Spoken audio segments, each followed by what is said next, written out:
आज की ये कहानी सुनकर शायद आपका दिल भी भर आए। सोचिए, वो बेटी जिसे दुनिया जन्नत की औरतों की सरदार कहती है, लेकिन उसकी जिंदगी में ऐसे ऐसे रोजे गुजरे कि पत्थर भी पिघल जाए। एक ऐसा रोजा जिसमें भूख भी थी, दर्द भी था, मगर सब्र ऐसा कि फरिश्ते भी रो पड़े। और उस रोजे की इफ्तारी जिसे खुद नबी करीम सल्लल्लाहु अलैहि वसल्लम ने देखा और आसमान तक उसकी गूंज पहुंची। आज हम आपको हज़रत बीबी फ़ातिमा ज़हरा रज़ी अल्लाह अन्हा का वो दर्द भरा वाक़या सुनाने जा रहे हैं। अगर दिल में मोहब्बत अहले बैत है तो एक बार दिल से दरूद शरीफ पढ़ लीजिए और सुनिए वो कहानी जो सिर्फ कहानी नहीं, ईमान को जगा देने वाली हकीकत है। मदीने की वो सादगी भरी शाम थी। न बड़े महल, न शाही खाना, बस एक छोटा सा घर जिसकी मिट्टी की दीवारों में दुनिया की सबसे बड़ी दौलत बसती थी। वो दौलत थी सब्र, शुक्र और अल्लाह पर भरोसा। बीबी फ़ातिमा रज़ी अल्लाह अन्हा का घर, जहाँ अक्सर चूल्हा ठंडा रहता था। कई कई दिन ऐसे गुजर जाते जब घर में खाने को कुछ नहीं होता, लेकिन कभी शिकायत नहीं, कभी शिकवा नहीं। एक दिन का वाक़या है, रमज़ान का महीना था। सूरज की तपिश दिन भर बदन को जला चुकी थी और बीबी फ़ातिमा रज़ी अल्लाह अन्हा रोज़े से थीं। कमज़ोरी इतनी कि खड़े रहना मुश्किल, लेकिन चेहरे पर वही सुकून, वही नूर। घर में देखा, न आटा, न खजूर, न पानी का कोई इंतज़ाम। बच्चे छोटे थे, भूख से बिलखते, लेकिन माँ का दिल देखिए, अपने लिए नहीं, बच्चों के लिए फ़िक्र। हज़रत अली रज़ी अल्लाह अन्हु घर आए। चेहरे पर थकान थी, लेकिन आँखों में मोहब्बत। उन्होंने देखा कि घर में कुछ भी नहीं तो दिल भर आया। धीरे से पूछा, ए फ़ातिमा, आज इफ्तार के लिए क्या है? बीबी फ़ातिमा ने हल्की सी मुस्कान दी, वो मुस्कान जिसमें दर्द छुपा था, लेकिन सब्र भी। उन्होंने कहा, अली, आज भी वही है जो अल्लाह चाहे। बस ये सुनना था। हज़रत अली का दिल कांप गया। उन्होंने आसमान की तरफ देखा और दिल ही दिल में कहा, या अल्लाह, तेरे नबी की बेटी और ये हाल। लेकिन ये घर दुनियावी दौलत से खाली था, ईमान से नहीं। उसी दिन बीबी फ़ातिमा ने नियत की, आज का रोज़ा सिर्फ सब्र का नहीं, कुर्बानी का होगा। दोपहर ढल गई, भूख तेज़ हो गई, बच्चों की आवाज़ें धीमी पड़ने लगीं, कमज़ोरी बढ़ने लगी। मगर तभी दरवाजे पर दस्तक हुई। बीबी फ़ातिमा ने दरवाज़ा खोला। एक मिस्कीन खड़ा था, कपड़े फटे हुए, चेहरा मुरझाया हुआ। उसने कहा, ए अहले बैत, मैं भूखा हूँ, अल्लाह के लिए कुछ दे दो। सोचिए, जिस घर में खुद कुछ नहीं, वो क्या देता? लेकिन ये फ़ातिमा का घर था, ये मोहब्बत का घर था। बीबी फ़ातिमा अंदर आईं, बच्चों को देखा, उनकी सूखी आँखें, सूखे होंठ, दिल काँप गया। मगर फिर नज़र आसमान की तरफ उठी और दिल से आवाज़ आई, अल्लाह देख रहा है। रात का सन्नाटा गहरा हो चुका था। मदीने की गलियां खामोश थीं, लेकिन एक ऐसा घर था जहां भूख थी, कमज़ोरी थी, मगर सब्र का आसमान भी वहीं था। बीबी फ़ातिमा रज़ी अल्लाह अन्हु सजदे में थीं, आंखों से आंसू बह रहे थे, होंठ सूखे थे, लेकिन दिल में शिकायत नहीं थी। उन्होंने धीमे से कहा, ऐ अल्लाह, अगर ये सब तेरी राह में है तो हमें अपनी रहमत से दूर मत करना। ये वो लम्हा था जब ज़मीन पर सन्नाटा था, लेकिन आसमान में हलचल। फरिश्ते एक दूसरे से कह रहे थे, देखो, ये वही घर है जहाँ भूख भी इबादत बन जाती है। उसी वक्त नबी करीम सल्लल्लाहु अलैहि वसल्लम को बेचैनी हुई। दिल बार बार फ़ातिमा की तरफ खिंच रहा था। उन्होंने सहाबा से कहा, चलो आज फ़ातिमा के घर चलते हैं। रात के उस पहर जब कोई अपने घर से नहीं निकलता, रहमत का नूर चल पड़ा। दरवाजे पर दस्तक हुई।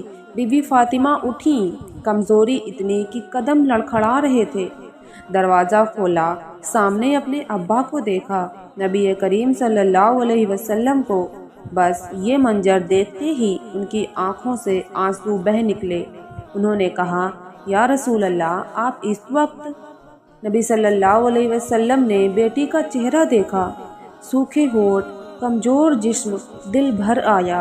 उन्होंने घर के अंदर कदम रखा, चारों तरफ देखा, न चूल्हा जला, न खाने की खुशबू, बस सादगी और सब्र। उन्होंने पूछा, फ़ातिमा, इफ्तार कर ली? ये सवाल सुनते ही बीबी फ़ातिमा की पलकों पर आंसू ठहर आए। उन्होंने नज़र झुका ली और धीरे से कहा, या रसूल अल्लाह, आज हमने अल्लाह को इफ्तार दे दी। یہ سنتے ہی گھر میں سناٹا چھا گیا۔ نبی صلی اللہ علیہ وسلم سمجھ گئے۔ انہوں نے بچوں کو دیکھا جو بھوک سے سو گئے تھے۔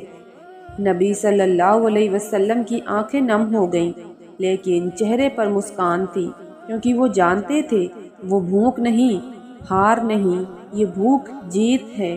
انہوں نے فاطمہ کو اپنے سینے سے لگایا اور کہا، بیٹی تو نے آج آسمان کو بھی رلا دیا۔ پھر انہوں نے آسمان کی طرف دیکھا اور کہا، اے اللہ، میں گواہ ہوں میری بیٹی تجھ پر راضی ہے، تو بھی اس پر راضی ہو جا۔ بس یہ الفاظ نکلنا تھا کہ ماحول بدل گیا۔ گھر میں ایک نور پھیلنے لگا، ایسا نور جو پہلے کبھی نہیں دیکھا گیا۔ بی بی فاطمہ نے محسوس کیا جیسے ہوا میں خوشبو گھل رہی ہو۔ اچانک ایک عجیب سی روشنی دروازے کے پاس ٹھہری اور پھر جیسے رحمت اتر آئی ہو۔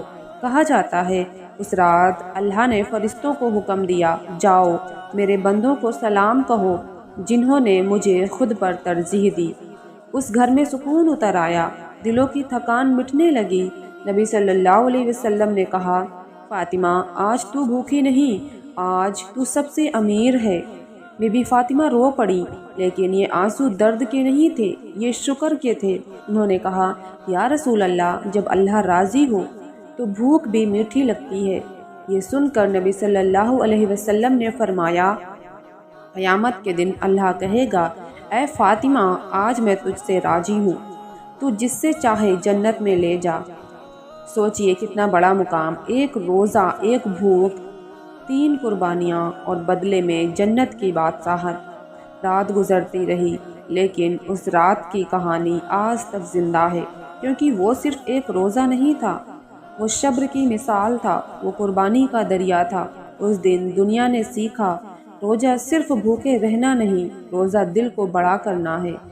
اگر چاہو تو بھوک بھی عبادت بن سکتی ہے، اگر دل میں اللہ ہو۔ اور اگر تم کبھی زندگی میں تنگ حالی سے گزر رہے ہو تو فاطمہ علیہ السلام کو یاد کرنا، وہ بیٹی جو چاہتی تو دنیا کی ملکہ بنتی، لیکن اس نے فقیری چنی، کیونکہ اسے معلوم تھا دنیا کچھ دنوں کی ہے، لیکن اللہ کی رحمت ہمیشہ کی۔ آج ہم کھاتے وقت سوچتے بھی نہیں، لیکن ایک وہ گھر تھا جہاں افطار جنت کے نام پر ہوتی تھی۔ اس واقعے میں ہمارے لیے سبق ہے، اگر گھر میں کم ہے تو شکایت مت کرو، اگر حالات تنگ ہیں تو صبر کرو، کیونکہ اللہ دیکھ رہا ہے۔ اور یاد رکھنا، جس گھر میں صبر ہوتا ہے وہیں رحمت اترتی ہے۔ اگر آج دل میں محبت اہل بیت ہے تو ایک کام ضرور کرنا، جب بھی روزہ رکھو ایک غریب کو یاد کرنا، ایک یتیم کو کھانا دینا، کیونکہ ہو سکتا ہے تمہاری چھوٹی سی قربانی کسی آسمان پر لکھی جا رہی ہو، اور شاید قیامت کے دن جب ہر کوئی اپنے لیے روئے گا تب کوئی فاطمہ جیسی ہستی تمہیں پکار لے۔ اللہ ہمیں صبر دے، قربانی دے اور اہل بیت کی سچی محبت دے۔ اگر اس واقعے نے دل کو چھوا ہو تو دل سے ایک بار درود شریف پڑھو اور دعا کرو، اے اللہ ہمیں بھی صبر والی زندگی دے اور جنت میں اہل بیت کے ساتھ نصیب فرما، آمین۔